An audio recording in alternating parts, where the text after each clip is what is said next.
Hey guys, welcome back to round 13 of Inside the Clinch. My name is Eric, joined with Johnny. To start off this round, we have some really exciting news. We have finally launched our website, insidetheclinch.com. You can go check it out. You can access all of your our podcast on all of your favorite platforms directly on the homepage. You can access the full podcast library directly on the website. You can see all of the exclusive interviews we've had and the future ones to come. We also have an MMA events calendar, so you can take a look and see what upcoming UFC events, Bellator events, boxing, BKFC. We're going to try to keep that up to date as much as possible with all the events from different organizations. And you can also engage with us. We have questions submission box as well as just a regular contact box. Submit something, get featured on the show. Check it out. Let us know what you think. So the lightweight division once again in the news, all over the MMA news. So there were interviews with Michael Chandler and Ariel Helwani. There were interviews with Dustin Poirier and Ariel Helwani. Both of them, I believe, appeared on MMA Junkie as well. They've been all over the news. They've been on Submission Radio, just giving their thoughts on what should go next in the lightweight division. Given that Khabib is saying that he doesn't want to return, but Dana White doesn't release him. It's a little. I'm not sure exactly what's going on. The guy said a bunch of times that he doesn't want to fight anymore, or his mother doesn't want him to fight anymore, and his mother is the closest person to him, and he doesn't want to disappoint her. So I don't understand Dana White already did this to us. He had that meeting with Khabib. It was the biggest news in MMA. He put a video of it to tease everybody, and then he told us some bullshit news. Khabib said that he might return maybe if he sees a good performance. He saw several good performances that night, and I He was guess not that impressed with the performance. he is not impressed with the performance. I agree with you. So what is up? What is up? What are we to do with these I don't know. lightweights? I was listening to that Ariel Helwani podcast as well. I'm only at the beginning still, kind of listening to Dustin Poirier's part of it, but I don't know. Dustin had a great performance, but I don't know. He's like super upset at the fact that this fight wasn't for the belt and he's not champ. And to me, I don't get it because he just came off of a loss up to the real champ, Khabib. He lost him. And then he fights an unranked lightweight. I mean, yeah, he had a great win and that puts I him mean, back. Connor wasn't unranked. He was number 4, and it's Conor Nah, McGregor. in lightweight, realistically, Connor is unranked. Yeah, realistically, He he's had unranked, one but win. according to the ranking books or whatever, He he had was ranked. he He had was one he was win ranked. in 2016, and that was his only win in lightweight. And I he has agree. 2 losses. Okay, I agree with you. What you're trying to say is that Conor McGregor shouldn't have been ranked because he hasn't been active at all. No, But he was ranked though. what I'm saying is Dustin Poirier from that win does not, that fight didn't warrant a champion. It wasn't a title fight. It gets him in the position to be in the title contention again. I think with one more win, then he can say that he wants another title shot and he should be the champ. And I won't say anything then. But with this win off of Conor, I don't think he deserves to be the champ after this fight. He had a very good performance. I'm very impressed, and good job to Dustin. But I don't think he deserves the belt for a fight like that. So what do you think he deserves? You think he deserves Charles Oliveira because he doesn't really seem too fond of that fight. He says, the narrative around Dustin Poirier, the narrative around Dustin Poirier for the past how many years has been that Dustin Poirier wants to be the UFC champion.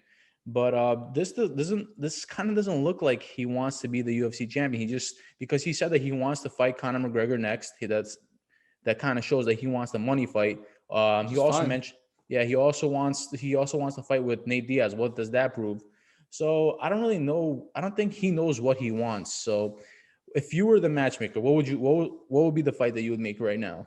I mean, Oliveira is the only fight that makes sense, and that fight, I guess you can make for the belt, and I think winner, goes home with the gold. No questions asked. Oliveira is on the best winning streak right now. I think it's a 7-fight winning streak. Mm-hmm. Aside from Dustin, who just beat Conor, the rest of the top 5 is pretty much coming off a loss. I mean, so that puts away Dustin Poirier. I agree with you that I think that the 2 top dogs in the division. We mentioned this last. I know we've mentioned this like 100 times already, but it's like they keep popping up in the news, and like there's a need to mention them again. So yeah, I mean, I just wanted to say that I don't think Dustin is deserving to be the champ for beating Conor this past weekend. That's Okay, I agree with you. I think that him and Dustin Poirier should fight, and I think the winner of that fight should be the champion. So where does that put Conor McGregor? Tony Ferguson, baby. It's the time to make that fight. Unless he can do a trilogy fight with Nate Diaz, I think the Tony Ferguson fight, I think that now is the best time to make that fight. Both coming off a Okay, loss. I okay. mean, So where does that put Dan Hooker? let me pull up the rankings. Let's see what the rankings are looking like. Because today I was listening to something, and they were saying how they want to see Conor McGregor versus Dan Hooker.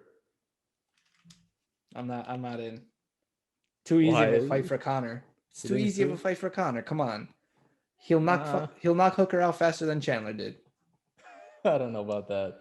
But Let's see. So Dan Hooker, he could fight RDA. He fought Felder twice. I mean, I guess a trilogy fight wouldn't be bad there. I mean, both fights were super entertaining. I like Quinta is ranked number 11, but I mean, he's not super active. And I mean, he's currently in Long Island. He has a nice property. He's about to sell, so you know how that's going for him. so yeah, and then the rest are, pretty much outside the top 10. So I don't really want to, you know, I don't know if Dan Hooker deserves to go that low. He went from being ranked number, I believe, 5 prior to the fight. He's now ranked number 8. So basically, Dan Hooker gets RDA. I think that's a fight to make. Yeah, I mean, I agree with you. That could be a good fight. Okay, so that leaves us Michael Chandler. And did you hear what your mentor Joe Rogan had to say about Michael Chandler between the matchup between Michael Chandler and Conor McGregor? Did you hear about that? No, what do you say? So apparently, it's either he said this or the analysts are spinning the words around. And but basically, the narrative is that Joe Rogan said that if Conor McGregor were to fight Michael Chandler, he thinks that Michael Chandler would win that fight. I mean, It's it's possible. possible. I mean, after that performance I wouldn't last say that Saturday, confidently, but it's definitely possible. yeah. And what about the fight with Michael Chandler if it were to happen? Michael Chandler and Dustin Poirier. Chandler and Poirier, who would win? Yeah, I mean, it doesn't I seem like want they to. want to. I want to say Poirier. I feel like Poirier's bigger, and I feel like he's just a great mixed martial artist. He's great in every situation of the fight. I want to say Poirier, but I feel like I have to see Chandler fight one more time. And I don't think Chandler earned Poirier yet. So let me ask you this. So what do you believe is going to be the next fight that the UFC announces in terms of lightweight division? What do you think is because there's something has to come of this, like they can't keep stalling forever. I And think. I mean, it has to be Oliveira with someone. It has to be Poirier, unless the Conor trilogy's fighting, which for has to be Poirier, Conor aside from the money, it doesn't really make sense for Poirier to take that fight. with who? With Conor, aside from Like he wants to. for the money. I mean, look, Conor's After a the big fight, ass after the dude. fight, apparently Poirier was like, "Yeah, we're 1-1 now," and he told Ariel Helwani basically that he's interested in the fight with Conor McGregor once again. You know what I would make? You know what I hope the first fight they make is actually Chandler and Justin Gaethje. I feel like Justin didn't really get that hurt in the Khabib fight, and he's pretty much recovered. Chandler didn't look like he took any damage, in his I would fight love with that fight. Hooker. I would love that fight. I think that's the fight that they can turn around both men pretty fast, and I think they I'll can. take Gaethje in that Yeah, fight. I would agree with you for sure. A Okay, lot more so damaging. yeah, that's the news in lightweight. So we spoke for about like 10 minutes and we got pretty much nowhere. We're still exactly where we started. So let's move on to the big topic. We didn't have UFC last week, but this week we have Alistair Overeem making his return against Alexander Volkov.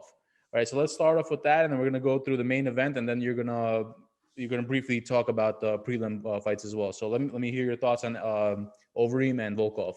Hell yeah. So Overeem, I have to say, is one of my favorite all-time fighters in MMA. The guy is a fucking legend. He's done it all except for had his hands on the UFC gold. I mean, Alistair Yeah, Overeem he's just a stud, a real mixed martial artist, a real legend to the sport, legend to the game. Um, I mean, Volkov is coming off an impressive win against Walt Harris, but I mean, I feel like for the size discrepancy in that fight, I mean, he had to come out with the win in that fight. I'm not super impressed with Volkov as of late. Also, before you continue, also Walt Harris. Honestly, I don't think he's like elite competition. He never was, in my opinion. And also, he just lost his stepdaughter Yeah. recently. So that might have played a little role. So I don't want to put too much stock into that, but yeah, continue. But yeah, I was gonna say overall, I'm not super impressed with Volkov. He's not the elite of the heavyweights. He's one of the top dogs, but I don't think he's gonna necessarily be anywhere near title contention probably in his career. Overeem, on the other hand, I mean, he's making his final run, his final chance for UFC gold. He was basically on a 7-fight winning streak. I mean, he was winning that fight with Jairzinho Rosenstrike, which was a very controversial stoppage for those that missed it. Overeem, I think it was a 3-round fight. For 3 rounds, he just took down Rosenstrike, pretty much dominated him for 3 rounds, and less than 5 seconds left, Rosenstrike lands a huge hand and cuts Alistair's lip open. I think it was Dean. He stopped the fight, which was pretty controversial because, I mean, Alistair didn't go out. The cut was horrible. Another controversial stoppage by the Mr. Herb Dean. I'm telling you, man, he's starting to deteriorate. Like these fighters. But yeah, I mean, if it wasn't for that fight, he would be like on a 9-fight winning streak now. I think I want to say one more with a win over Volkov, he gets a shot at the title. But the problem is we have Francis versus Stipe happening right now, and then John Jones gets the winner. So, I mean, best case scenario, Overeem fights at the end of the year or early next year for the belt. But, I mean, he's not in a point of his career where he has time to wait. You know what I mean? So I think with a win here, if Overeem gets his hand raised, if he wants a quick turnaround, I would love to see him and John Jones. Yeah, me too. So with Overeem, Overeem is actually one of my favorite fighters as well. My dad actually tells me I look like Overeem, so that I kind of do, right? So that built a little extra bond between me and him. But yeah, he's a former Strikeforce champion. He's a former K1 champion. I believe that he's one of the most decorated strikers in mixed martial arts heavyweight history. He's saying that this is his last run. So that basically means that if he loses his fight, I wouldn't be surprised if he retires or leaves the UFC. As you said, he would have been on a long win streak if he didn't lose that fight to Jairzinho Rosenstruck, who was actually booked to fight Cyril Gane, which we're gonna go over in a little bit. But yeah, Overeem, his last 2 fights, he won Augusto Sakai and Walt Harris. They both Volkov and Overeem defeated Walt Harris.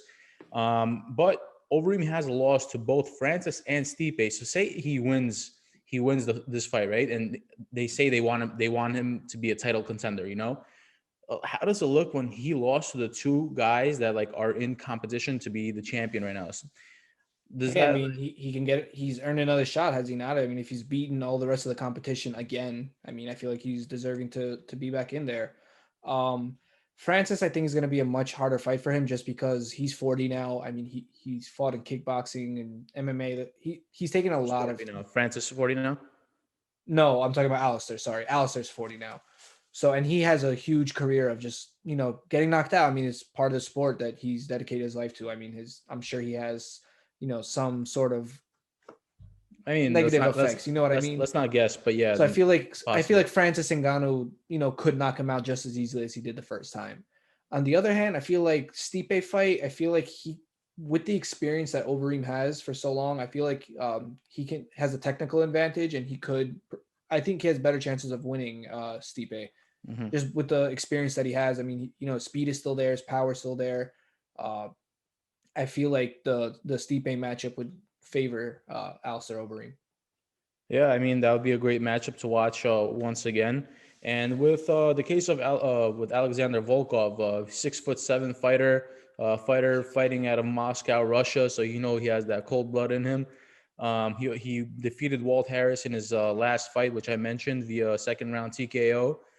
He lost to Blades, but with the Blades fight, I don't remember if you remember what I was saying to you prior to that fight, but Blades is just he's a wrestler, and Volkov is primarily a striker, and the fight went exactly how I thought it would. Blades took him down the entire fight and just dominated him on the floor. Other notable wins that Volkov has, Greg Hardy, Doom, Stefan Struve, the Skyscraper, Roy Nelson. My pick for this fight is going to have to be Alistair Overeem, although this might be surprising news to you. Alistair Overeem is currently the underdog. The current odds given by Bovada, Alistair Overeem is plus 155. Alexander Volkov is minus 190. So I think I'm going to I think I'm gonna put my money on Overeem for this one. Yeah, I mean, I'm with you there. Like I said, I favor Overeem in this fight, and I hope he gets his hand raised here. Yeah, let's go Overeem. All right, let's move Oh, on to. there's also a rumor. I don't know how true it is. Alistair Overeem was once asked, about his diet and what he eats, and so Overeem is kind of notoriously known for eating horse meat, supposedly, and apparently, Really? you never heard about that? Nah. Ariel used to bring it up several times. Yeah, I mean, I don't know again if he's trolling or if it's true, but there has been rumor going around that that's what he eats, horse meat. I mean, look So at the way the guy's built at 40 years old. Like, holy so shit. horse meat and steroids, huh? Pretty much. All Dude, right. I hope he wins. I hope he wins this, and then they figure it out, and he gets the heavyweight champ. He already said that if he gets the heavyweight championship, if he wins, he's not gonna continue fighting. He's gonna retire from there because there's nothing really else for him to prove. Dude, that's the one thing in his amazing career that he hasn't accomplished. He's literally done it all. And He's and had over listen, 60 fights in MMA alone. if he retires and he's never the UFC champion. I don't think I'm gonna look at him any differently. Like He's he's still one of the he's GOATs. he's one of the goats, one of the best strikers of all time. Just a great ambassador for the sport, a great figure for the sport, and a great personality as well. So I'm rooting for him, and I know you will be as well. So Yeah, yeah. you. All right, so let's move on to the next fight. Frankie Edgar versus Sanhagen. Yeah, so this one is interesting. So Corey Sandhagen, he was on a pretty impressive streak. He had a 7-fight winning streak before losing to Aljamain Sterling via submission. That was a very shocking win. A lot of people thought Sandhagen would win that fight, but he lost and he lost pretty fast. So good job to Sterling for getting that done. Frankie Edgar, on the other hand, he's returning at bantamweight. We've seen him, kind of changing different weight classes now, experimenting different things, I guess, in the latter part of his career. Hasn't been looking as great as he used to. Obviously, it's the end of his career. I'm sure a lot of people are expecting to see a retirement soon. Mhm. So I'm expecting to see a very hungry and motivated Sandhagen because he was pretty much at the title conversation, and with that loss against Sterling, kind of set him back. He has one win since, but I mean, he's hungry to get back on the top because he thinks that belt should be his. So I think a motivated Corey Sandhagen is going to get the job done against Frankie. Okay, I agree with you. So with Sandhagen, so he's a top dog in the division. That's like there's no taking that away from him. He won that fight against Marias via spinning wheel hook after that loss to Sterling, which you mentioned. He's very well rounded overall. He's great at striking. He's great at submissions. Although he didn't really utilize anything he has in his repertoire in that fight with Sterling, but he does. He's a very skilled fighter, and he's facing a very old Frankie Edgar. Frankie Edgar, the former lightweight champion, he's 39 years old. Frankie Edgar believes that if he wins this fight, he deserves the title shot, which is, I don't know, it's a controversial topic. Frankie Edgar is coming off a win over Pedro Munoz. He has losses to Korean Zombie, Ortega, and Holloway, and some notable wins that he has. But this is way back when. He has 2 wins against Cub Swanson. He has a win over Yair Rodriguez. He has a win over Jeremy Stevens, and he has a win over Chad Mendes. So Frankie Edgar, he's been in the top for a very long time. And the one thing that I think about when I think about Frankie Edgar, what comes to my mind is in his fights. There have been many moments when he was rocked or where he lost conscious a little bit, but he was never known to give up. He always somehow came across adversity and was able to win the fight. I feel like this Frankie Edgar, I feel like he doesn't have the chin anymore. I feel like he's just not the same. Like age catches up to all of us. So um, I see this one going Sandhagen's way. Younger fighter, hungrier fighter, as you said. And I think we might see Frankie Edgar retire if he loses this one. Yeah, I mean, I hate to see the UFC do this to someone like Frankie Edgar. I mean, we've mentioned in the past that UFC kind of has a reputation of taking their old fighters that are on the way out and building up their new fighters. From a business Yeah, perspective, I get stepping it. stones. Right. And from like a business perspective, I get it. Obviously, your old inventory's going out, the new inventory, you want to hype it up. But, there's some legends in the sport that I just hate seeing that happen to, you know what I mean? And on the topic of legends, we actually lost. I was thinking about it today. We lost a lot of legends this year. So we lost Daniel Cormier, your boy. Dust. I'm glad. Still, We lost him. We lost Cejudo. We lost Cejudo was Khabib. 2 years, no? Khabib Cejudo? No, you retired like last year, no? Okay. We lost Khabib. We lost JDS. We lost James Vick, the legend James Vick. By the way, with James Vick, did you hear about that his recent fight? No. Yeah, so he's not in the UFC anymore, but he had a Right. recent fight in like some fucking bullshit promotion, and apparently he got starched, like beat up, second round TKO. I saw James some. Sorry, James go ahead. Vick, James Vick, a fighter that was undefeated for a very long time, and he was thought of as a good prospect, but he's going down on I, a s- downward trajectory, like it's significant. I saw these hilarious memes where it's like, I forgot exactly how they worded it, but James Vick is like their favorite person to watch get knocked out. Instead of knockout of the year, knocked out of the I, year. I mean, I kind of see. he was doing well, and I think the Gaethje fight, he returned after a layoff, and Yeah, Dana. exactly. Gaethje basically took that away from him, and from there he went down. I mean, Gaethje, Dana, I feel like hyped him up way more than he should have. Dana was hyping him up to be this big he was prospect, undefeated though. He was undefeated, and he was doing very well. and he just And just went night something night happened. after that. Something happened. But yeah, so where were we? Sanhagen Edgar. All right, ready to move on? Yeah. All right. So next we have a women's bantamweight bout against Marion Reneo and Macy Chison. Mhm. Uh, what are your thoughts on this?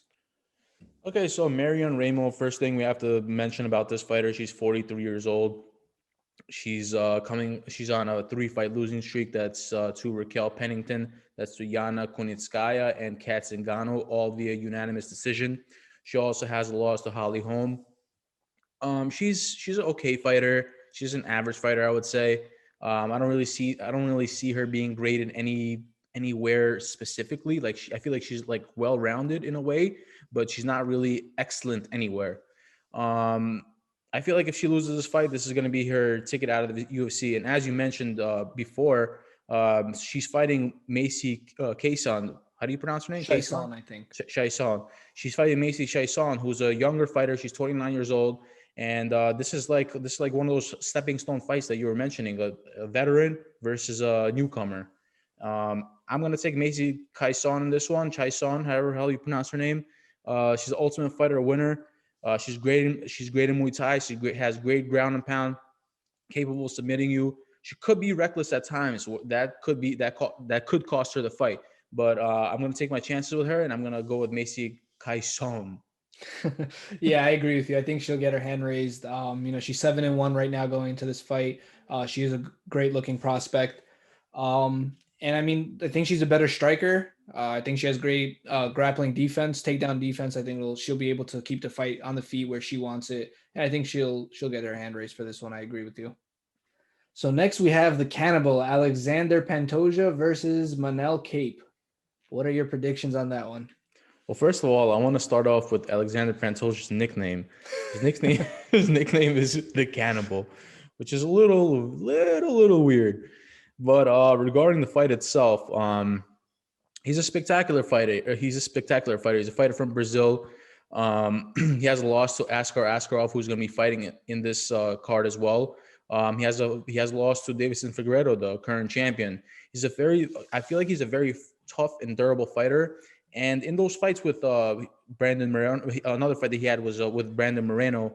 And with Brandon Moreno, with Davison Figueiredo, he put up great fights. He didn't really back up to them, and he was able to. It was a competitive match, and he's fighting Manel Cain. This Manel Cain, he's making his UFC debut. He was a Ryzen champion. He trains in AKA Thailand with Mike Swick, I believe. I believe Mike Swick is the head coach at AKA Thailand. He's a great striker. He has great knockout power. But I'm gonna go with Pantoja on this one. I feel like just the experience, he has a very diverse resume. I feel like he's a little bit people don't regard him as good of an MMA fighter as he is, but I think he's gonna take the W on this one. Yeah, I agree. And actually, I think the experience here is what's going to prevail for Pantoja. He's pretty well diverse. He's a great mixed martial artist as well, like we mentioned with Dustin Poirier earlier.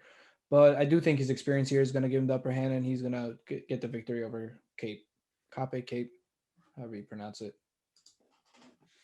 Okay, so moving on to Cody Stamann versus. Okay, so this fight, it was supposed to be Cody Stamann versus Andre Ewell, but Andre Ewell unfortunately had COVID, so they replaced him with Askar Askarov, an undefeated fighter.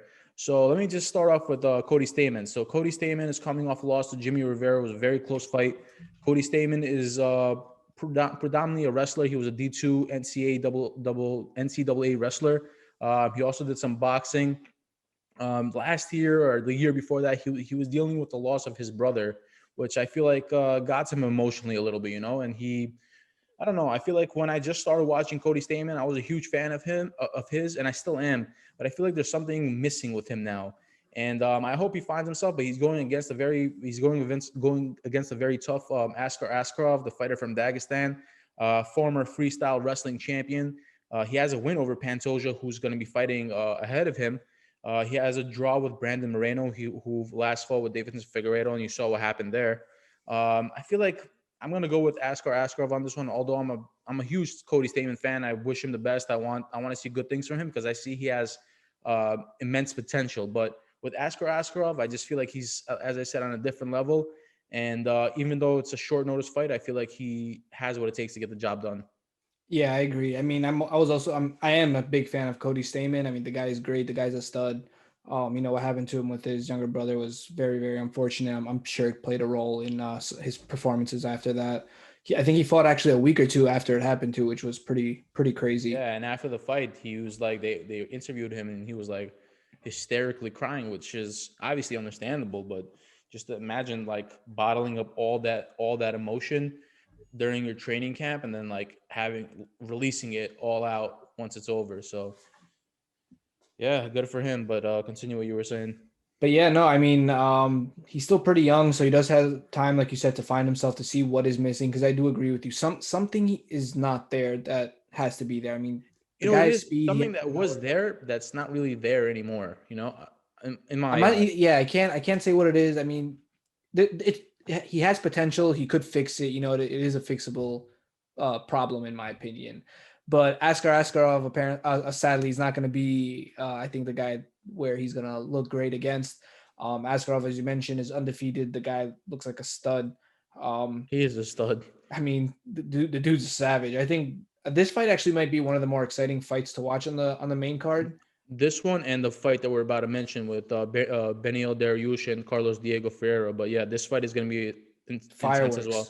Yeah, Fireworks, I'm yeah. expecting to see fireworks here. I do think Askarov is going to get his hand raised, though. I do think he has the advantage here. Yeah, just to go off of that, what you were just saying, there are going to be fireworks. I feel like there are going to be a lot of fireworks throughout this entire card because I read somewhere that apparently 12 fighters on this entire card are ranked, and that's not usually we don't have anything like that. So we have 12 ranked fighters, so it's I don't know if that's supposed to mean anything. It could mean nothing, but it's cool. So I think it's going to be a good card. Yeah, and I mean, so far we're off to a great start. And so I guess moving on to the card to start off the main event, we have Diego Ferreira versus Benil Dariush. This is going to be a very exciting way to start off the main event. I'll tell you that. Ferreira has been looking great as of late. Daniel Dariush is also coming off a tremendous win. He was about to lose a fight. He was kind of getting, the beats were getting put on him, and then he just kind of got himself together and landed a beautiful punch that got him his hand raised at the end of the fight. To be honest, I'm not even sure how this fight is going to go. I'm kind of cheering for Benil Dariush just because of his last few performances. He's really impressed me. I kind of looked over him earlier in his career, but I mean, his last few fights, he's just been looking phenomenal. But Diego Ferreira is definitely not going to be an easy fight for him. I think he's a jiu-jitsu specialist. I think, if he can take it down to the ground, the jiu-jitsu. I think if he can take it to the ground, he might be able to get a submission over Dariush. But yeah, I'm not sure. I think I'm leaning towards Dariush, but I'm not sure how to feel on this one. How about you? You know what's funny? Like me and you haven't spoken about this at all prior. All we said was we're gonna talk about this main event Fight card. card, Yeah, just be prepared be prepared to talk about everyone. And thus far, we have the exact same picks on who we think is gonna win the fight. So you know what that means? Great MMA minds, Yeah, great minds think alike, brother. Okay, yeah. So Beneil Dariush, I feel like first of all, I just want to say off the top of the bat, I want to say that I feel like this fight could be either like a knockout of the night or a performance of the night. Something is going to come out of this fight, I believe. Yes.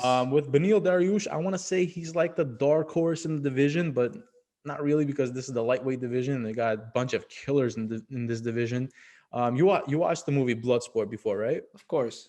So doesn't he remind you? Doesn't Daniel Dariush kind of remind you of the guy in Bloodsport, where he's the Muay Thai guy?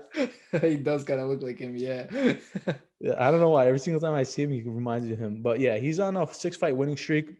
Yeah, I'm Absolute- surprised he's not ranked higher. Sorry to cut you off. I mean, he's ranked number 13, and I mean, for 6-fight winning streak, you'd expect someone like that to be ranked higher. Yeah, and after this fight, he surely will be. So he's on a 6-fight winning streak. As I mentioned, he last lost to Alexander Hernandez, and he had a draw with Evan Dunham. I feel like he's a very well-rounded fighter. He has a black belt in Brazilian Jiu-Jitsu. He has great stand-up, great submission, extremely powerful. Some notable names that he defeated: Frank Camacho, Drew Dober, who's set to fight Islam Makhachev, James Vick, your boy. And yeah, he has a pretty impressive resume, but he's going against Carlos Diego Ferreira, a fighter that only has 2 losses in his 21 fights. 36-year-old fighter from Brazil, former Legacy FC champion. He started off his MMA career extremely hot, 9-0. He's currently on a 6-fight winning streak. His last fight being to Anthony Pettis, who's no longer in the UFC. He frequently looks for a submission, so I believe that's what he might look for in this fight. But he's going against, I feel like, a stronger opponent in Beneil Dariush and experienced in terms of Brazilian Jiu-Jitsu. So I don't think he's going to be able to pull off the submission in this one. So this is a fight that I would avoid betting on because you don't know how it's going to go. But fireworks written all over it for sure. All right, so next, let's move on to the prelims. And just for the sake of time, so this podcast doesn't become an hour and a half long, we're just going to talk through the prelims a little bit faster. So the main event on the prelims is Michael Johnson versus Clay Guida. I think this should be a retirement fight. Loser retires. That's all I'm going to say about that. I think winner or loser should retire. What do you think? I'm not opposed. I mean, look, Clay Guida's OG, Michael Johnson. He's been a he's been a nice stepping stone for a lot of the big names. He has a win over some impressive. Poirier is my most impressive win that he has is Poirier. Ferguson too. I gotta rewatch those. Well, Ferguson, didn't he break his arm in that fight? I don't know, bro. He won. A win's a win. A win's a win. Yeah, not to take anything away. So I got Michael Johnson in this one. I guess I agree. Yeah, I'm indifferent about that fight. You can't go with Clay Guida. Maybe. I don't know. I'm gonna go with Michael Johnson. All right. So after that, we have Mike Rodriguez versus Danilo Marquez. Before that, we have Julio Arce versus Timur Valiev. Timur is actually an interesting prospect, so keep an eye on this guy. Prior to that bout, we have Carol Rosa versus Jocelyn Edwards. And prior to that, we have Molly McCann versus Lara Procopio. Molly McCann is actually pretty. She should be a good one to watch as well. Her last fight was really interesting. Yeah, her nickname is Meatball, which is pretty funny. So she has an interesting personality. She definitely has what it takes to make it up the ranks. So she's someone to keep an eye on. She's like a meatball, like Snooki from Jersey Shore. He didn't get the reference. Okay, and then to open up the prelims, we have Sung Woo Choi versus Yusuf. Sung Woo Choi, let's go. You excited for that one? That's a good fight. Yeah, it's gonna be a good fight. All right, that's gonna open up the night, and that's gonna be the fight card. So it's Saturday, February 6th, 8 p.m. Eastern. Tune in for that one. I'm excited for that one, man. Very excited for that one. Yeah, so that's this Saturday. But for Friday, we have bare knuckle boxing. So this is an exciting one. Bare knuckle boxing, we've seen, has been acquiring some bigger names. Most recently, Paige Vanzant has signed with them, and she's making her bare knuckle FC debut against Britton Hart. They're going to be the main event. John, what are your thoughts on this one? Okay, so first off, I just want to say one thing. I just want to get something across. I don't really watch bare knuckle fighting championship like that. I watch the bigger fights. I'm just going to be completely honest. So this apparently is going to be the biggest bare knuckle fighting championship ever, featured by Paige Vanzant and Britain Hart. Paige Vanzant, she was never really a good mixed martial artist. And one thing that really confuses me about this fight is Paige Vanzant. One thing that's been bothering her in her MMA career is her injury with her arm. So now she's going into bare knuckle fighting championships, where I feel like the injury to your arm is going to be a little bit more. And plus, I don't see her as a good boxer. I don't see her as a good striker. So now she's going into a sport where you're only allowed to use your hands. And I feel like this. I'm sure they're paying her a good amount, so I'm sure she's getting compensated. But I feel like she wasn't really great in MMA, and I feel like this is not where she belongs. But we'll see after the fight. Maybe I'm wrong. Yeah, I agree. I mean, she was always the MMA cutie. I mean, she looks, I mean, beautiful. I don't think many can argue against that. And then, I mean, early in her career, obviously she looked great, lower ranked fighters, better showcase fights for her. But now, yeah, like you mentioned, she's primarily a grappler.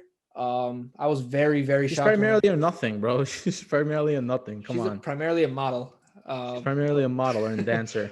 I mean, look, I don't know why she didn't stick to modeling. I thought she could probably make a lot more money doing that. I mean, but listen, I'm not gonna. If someone says they want to continue doing something that they love to do or that they enjoy doing, then go ahead and do whatever hell you need to do. But as a fan, could have an opinion. I could think that you suck at whatever you love to do.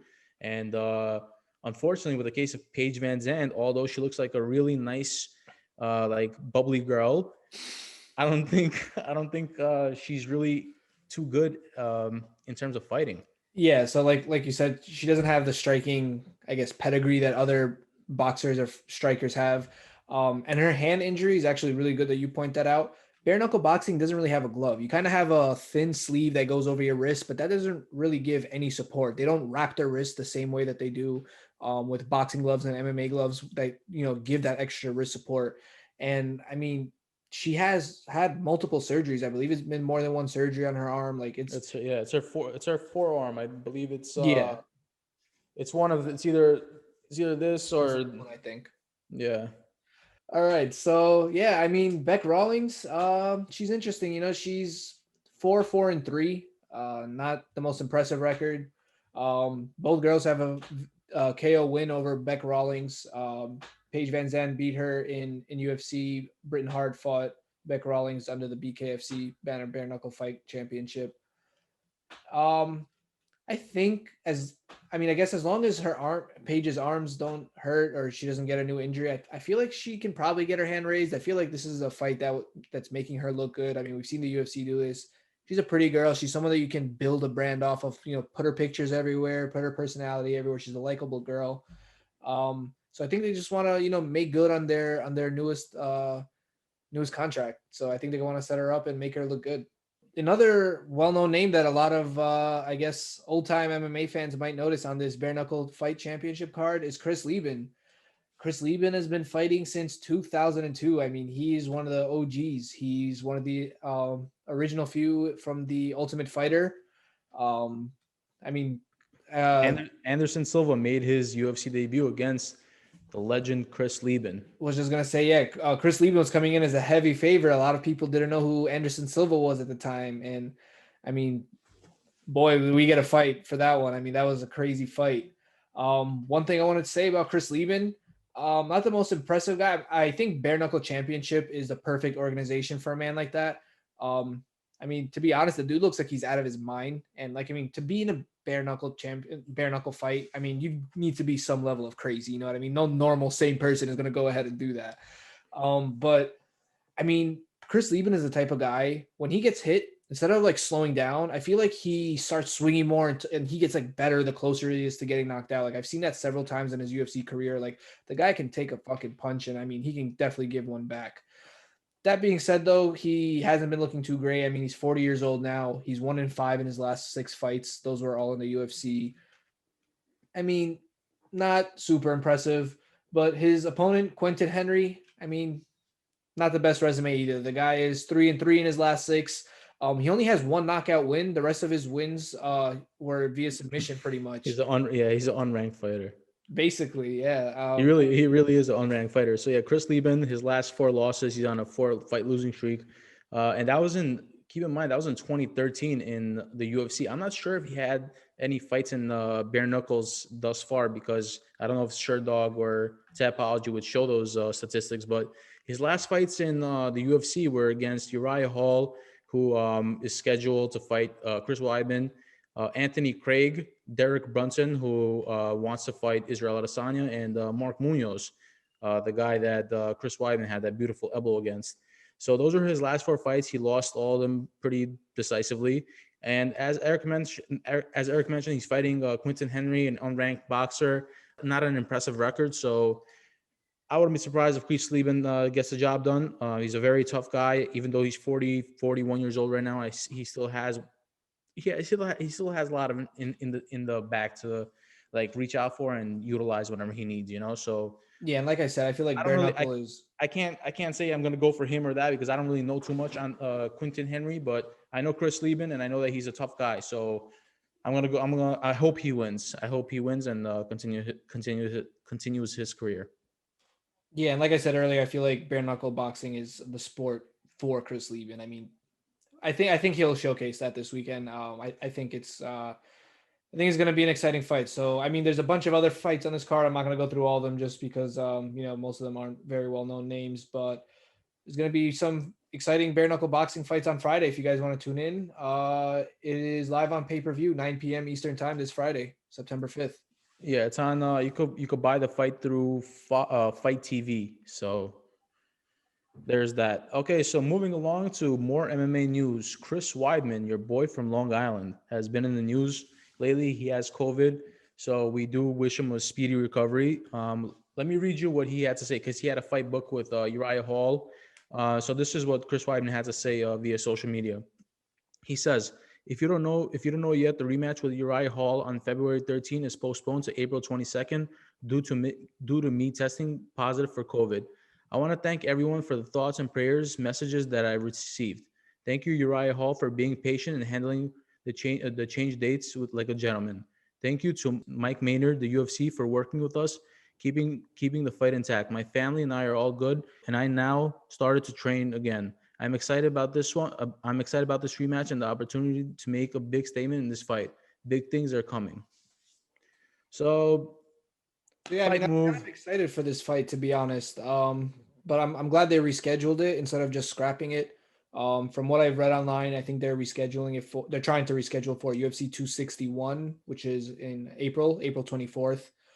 Um, for those that don't know, this is actually a rematch. So Chris Weidman and Uriah Hall actually matched up earlier on in their career before they were both in the UFC. This was under the Ring of Combat banner, and they fought September of 2010.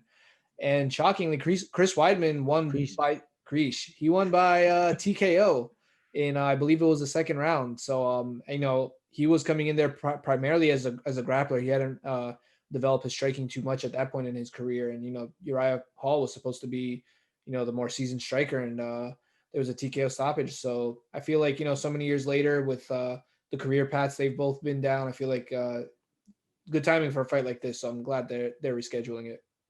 Yeah, I have a special connection to Chris Weidman as well. Yeah, you guys are Uh, boys. so my father, for many years, cut Chris Weidman's hair. So I always rooted for Chris Weidman because I don't know, he has like a familiar relationship. Fun fact for those that don't know, Chris won every fight that he would yeah. have when he got his lucky haircut at Grand Palace Barbershop. The fights that he started to lose, those were all after Chris moved and he started getting his haircuts elsewhere. So, Chris Weidman, if you're listening to this, you need to go back to the Lucky Barbershop and get your lucky haircut before every fight, man. That's a freaking fact. That's a freaking fact. But yeah, so let's get into the fight itself. Chris Weidman, I wish him the best of luck. I don't know. I have special relationships with some fighters, Chris Weidman being one of them, and Alistair Overeem being the other, both having to do with my dad. But yeah, Chris Weidman, All American, great wrestler. I feel like he's just going to be able to take Uriah Hall down to the floor and ground and pound him or submit him on the floor. I feel like the level of wrestling is just on a different level when it comes to these two fighters. Uriah Hall is a great striker, but I feel like Chris Weidman is going to be able to slowly get him down to the floor and just impose his will on him. So I'm going with Chris Weidman on this one. Yeah, this is going to be an interesting one, but I agree. I think Weidman, his striking has caught up. And if he ever needs to, I feel like he could take the fight down to the ground. So I do think he has the advantage here, but hopefully he doesn't drop the ball. Yeah, and we wish him a speedy recovery. Yes, from what I've absolutely. been reading, he looks like he's doing pretty well. So hope everything continues to go well for him, and we hope to see him very soon. So there was another fight at lightweight that was canceled. That was between Dominic Reyes and Jiri Prochazka.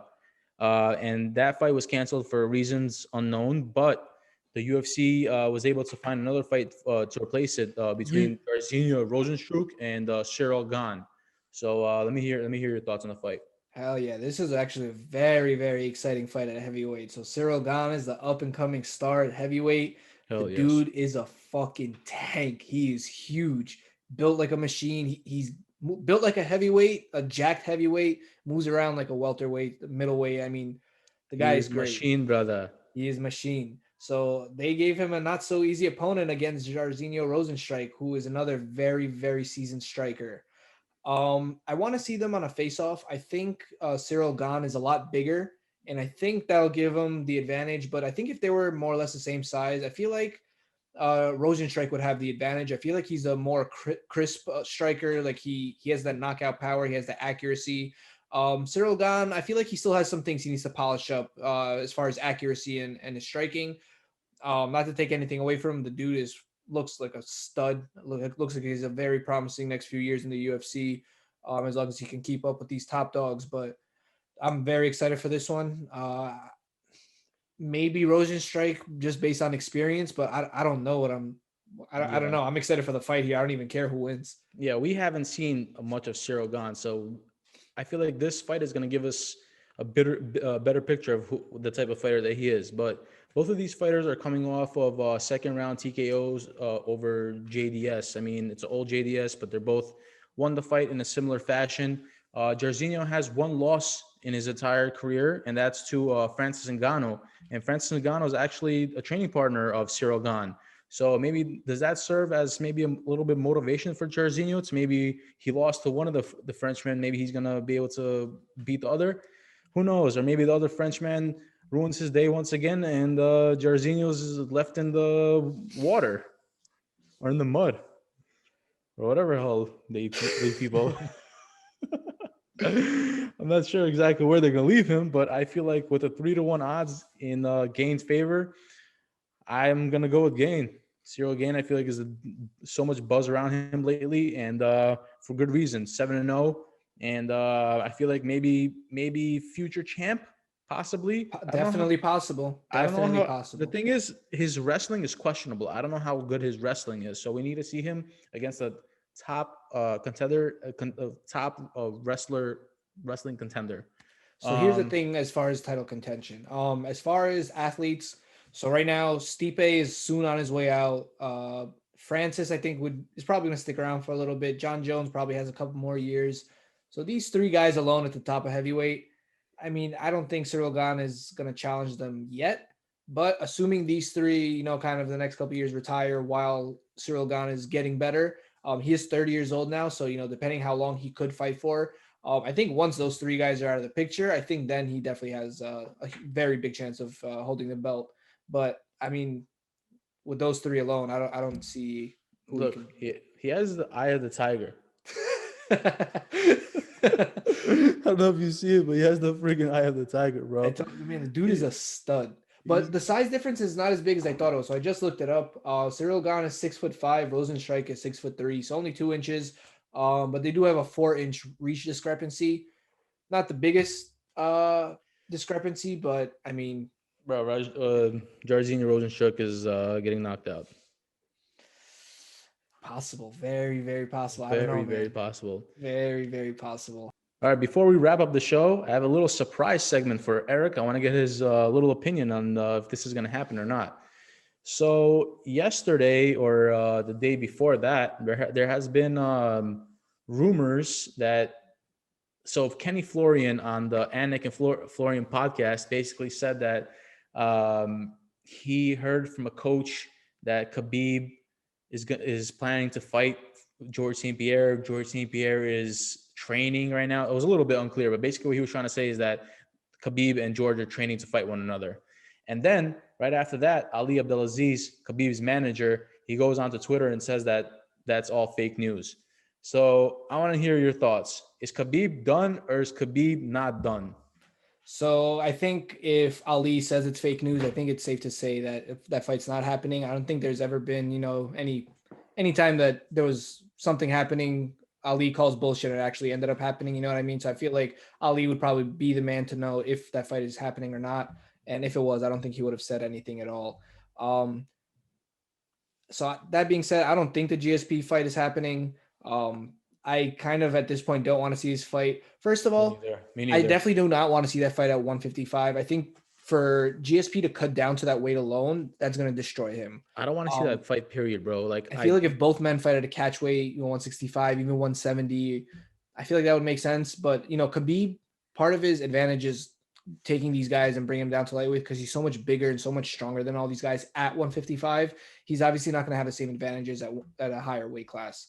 But yeah, I don't want to see GSP come down. I kind of want to watch GSP get destroyed by Khabib. Like that's exactly what's going to happen. GSP is going to come back. He's going to get destroyed because we've mentioned this before. Before GSP left, he was a stud. But right before he left, right before he fought Johnny Hendricks fight, he lost. He lost that fight. He wasn't the same GSP. Johnny Hendricks was a good fighter. He was not a great fighter, and he clearly lost that fight. I don't know what the judges were watching that fight, but he lost.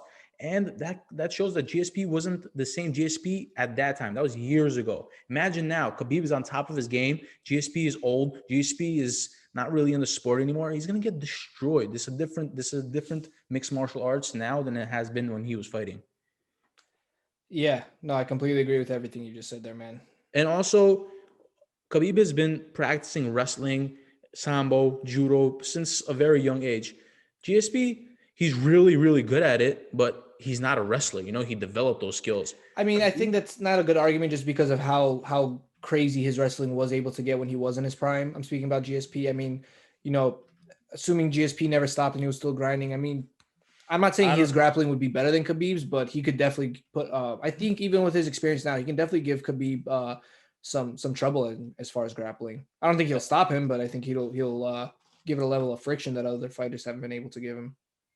I think Khabib gonna smash, brother. Khabib smash everybody, brother.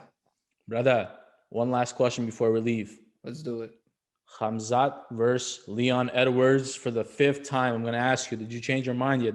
Is Khamzat still the winner? Khamzat is always going to be the winner. Khamzat smash, brother. Did you see what he did to the punching bag? Man, for those that didn't see, there was a video that went viral of Khamzat in the training room. He was just, practicing picking up his huge heavy bag. Had to be at least 100 pounds, probably more. Just lifting it up, slamming it, lifting up, slamming it. And, I mean, you can see the progression through the video. There's a rip, and then the rip gets bigger, and the rip gets bigger, and then eventually the whole heavy bag just rips, and it looks like its guts are pretty much all over the gym floor. And yeah, smash. And while we're on the topic of heavy bags, there's another video of Ben Askren hitting a punching bag of Ben Askren hitting a punching bag of Jake Paul's face. And just watching the form of how he throws hits, I don't know. I was kind of on Ben Askren's side. I thought he could possibly win because, he was a champion. He has so much experience. But then I watched the viral videos that everyone has seen of Ben throwing punches. Like, it's so ridiculous. Like, how he's been in the sport for so long, and he just looks like he's never done it before. Yeah, I mean, I want to save this conversation for when we get a little bit closer to the fight so we can dig in. But I like I said, I believe it was last podcast. I think Jake Paul is going to get the job done for that fight. I guess we'll see what happens. So thank you guys again for tuning into round 13. Appreciate it as always. Please follow us on Instagram, Inside the Clinch MMA. We are on Twitter at ITC MMA Podcast, and on YouTube and Facebook, we are Inside the Clinch MMA Podcast. Give us a like, subscribe, engage with us, and see you next week.